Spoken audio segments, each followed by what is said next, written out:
ahead. Pull it. I'm not giving you a... I like Charlie. You know, he really spoke to me. He seemed like a guy who was trying to, you know, right his life. You know, everything he did was for his family. Nothing was wrong, no matter what. He could kill someone as long as it meant protecting his family, and it was the right thing to do. This motherfucker's got some balls. I told you, didn't I? But I think initially he has some issues of his own, and I feel like this character's trying to maybe get out of this racket, but he feels like maybe there's one or two more things he needs to do. He's most certainly not connected enough to any of the other characters. In his mind, he really is just here for the job. Well, look what the dog dug up. Charlie Dickinson. I was lucky enough to play the role of Jake in Life. I enjoyed the role. It was something that I was kind of out of my comfort zone. I'm not usually the good guy, the cop, the detective, but Jake let me step out of the box to be that devious person. I was the one that you loved to hate. Yeah, you always liked to be around him, but you'd rather kill him than look at him. He's that bully from the school, and I love that part. It was a lot of fun. It tested my stamina as an actor, as far as can I come from the nice guy to the Billy bad guy. I'm starting to get a bad feeling about this. All right, I've run those together then. Yeah, okay. However you want to do. When Paul didn't show up, we had to sit down and do a quick rewrite, and I initially thought it was going to be extremely difficult. Emmerich made it easy. I mean, we checked some things off. There was some specifics that he wanted from this other fall character, so you know, I had to try to pick up that slack, but I think, I mean, he did a good job. Paul not being there didn't necessarily hinder the film. I suppose it didn't give us twice the muscle power, which is what we were kind of looking for. Influence, as far as influencing, you know, the other characters we were trying to influence. Two guys sometimes is better than one, but writing both lines in the same, it worked out. It came together really fast. Emmerich pretty smart. Come forward a little bit, give you some power. Okay. Sorry. Think about telling my family I'll fucking kill you. Do you understand me? First, I want to say that the crew members, amazing. This is a really good set of crew members. They were really generous. They were super easygoing. They were very professional. They were funny. So anytime the camera wasn't actually on, I'm sure there'll be some outtakes. They really put their heart and soul into it. It really took the lighting and the photography and everything into heart. I'll tell you what, you little... You know, spent a lot of time making sure that the scenes were set up correctly, that I and the other actors looked good on camera. Well. Very professional. And then outside of that, we had, you know, between the downtime, a lot of joking, a lot of socializing, a lot of fun. I like Blake. He's a funny guy. Ronnie, I always liked making people laugh, and he had a good time. Charlie was a good actor. Danny worked his keister off. You know, we had to do a few retakes, but you know, we got it to where we need to do it. We were able to. I think Danny and I communicated. The crew was fantastic. The guys were there all the time. They didn't complain about long hours. They didn't complain if they were hungry. You know, they brought you water or whatever you need to make sure you're okay. Oh man, Tony. No, you don't hold on. You don't hold on for nothing. All I right. don't understand that. You already started the party, man. You're wearing the headband already.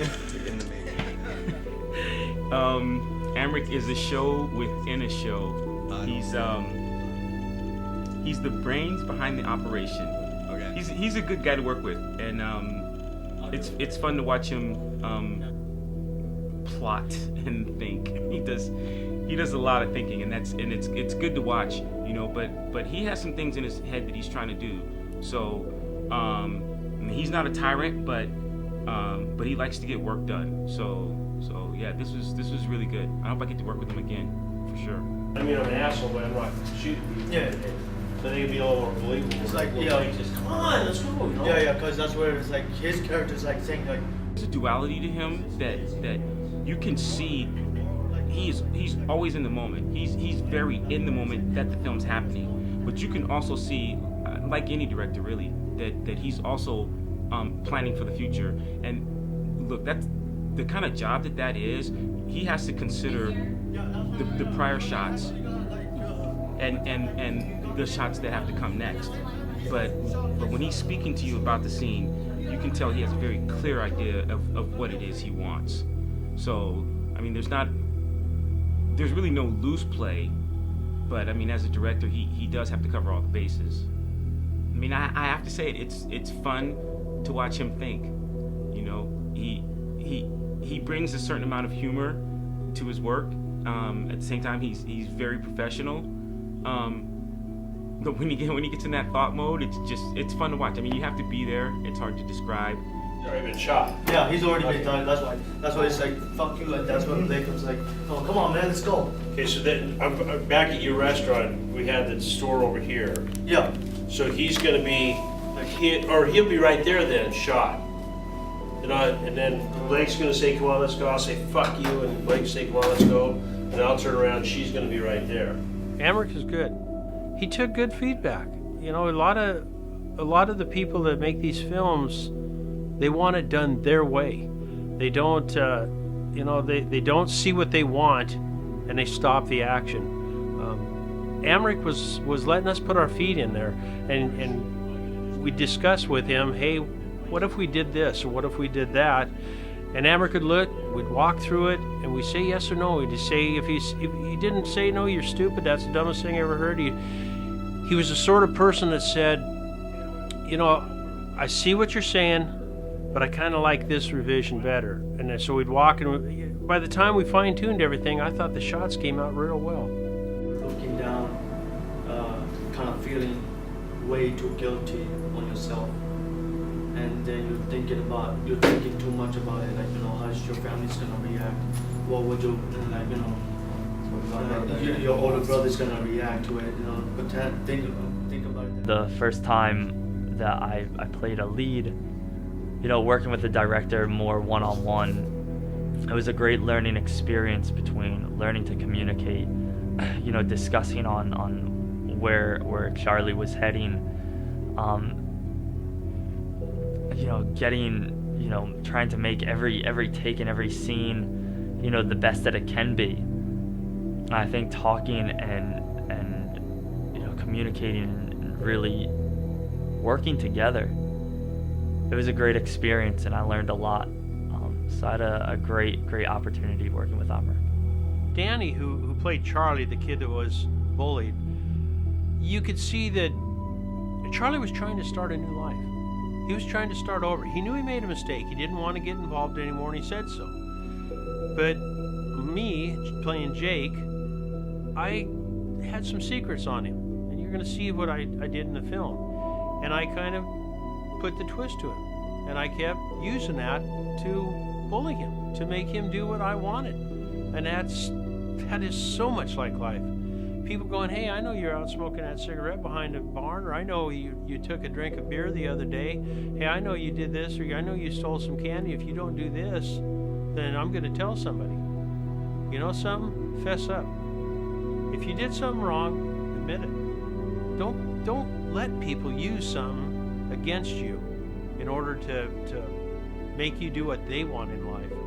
And I hopefully the kids will understand that you only have one chance in life. You mess it up to the point where you go into prison, you're just not only ruin, you know, your family life, but you ruin your job opportunities. You'll never be able to go into service. You'll never be able to carry a weapon. You know, there's so many you'll never be able to, that I could go on for a long time. It's up to the kids to understand. You know, who cares if you took a candy bar? You You know, go to your parents, say, hey, I took that candy bar, I need to go back and make it right for the store. Get it straightened up. Then you won't have any of those flags hanging in your rafter.